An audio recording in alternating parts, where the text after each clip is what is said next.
20 বছর ধরে সংস্কার করা হয় না জয়পুরহাট পুর এলাকার সড়ক ও ড্রেনেজ ব্যবস্থার।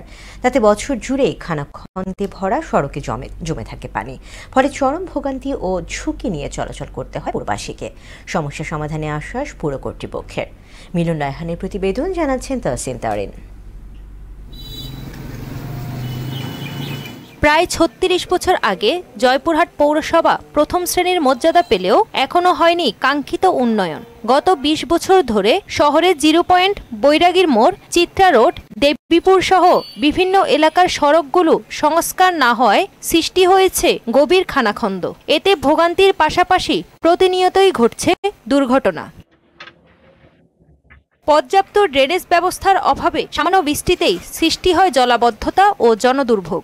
নাগরিক সেবা নিয়ে ক্ষুব্ধ পৌরবাসী। দ্রুত সড়কগুলো সংস্কারের দাবি জানান তারা। এখানে যাওয়ার মতো পরিস্থিতি না, এখানে অল টাইমে অ্যাক্সিডেন্ট দুর্ভোগ লেগেই থাকে। বাচ্চা কাচ্চা নিয়ে রাস্তাঘাটে চলাফেরা যে কত কষ্টকর, প্রতিনিয়ত অসুস্থ রোগীকে নিয়ে এই রাস্তায় বহন করা একেবারে একটা মানুষের চরম বিরক্তির পর্যায়ে পৌঁছে গেছে। এই রাস্তা দিয়ে যাতায়াত করতে খুবই অসুবিধা হয়। বিগত 16 বছর থেকে এখানে কোনো একটা রাস্তা সংরক্ষণ বা ড্রেন নাই, একটা যে পানি নামে যাবে, বরঞ্চ রেল স্টেশনের পানি আমাদের এদিকে ঢোকে। যে অবস্থা, এর থেকে হালের জমি অনেক ভালো আছে।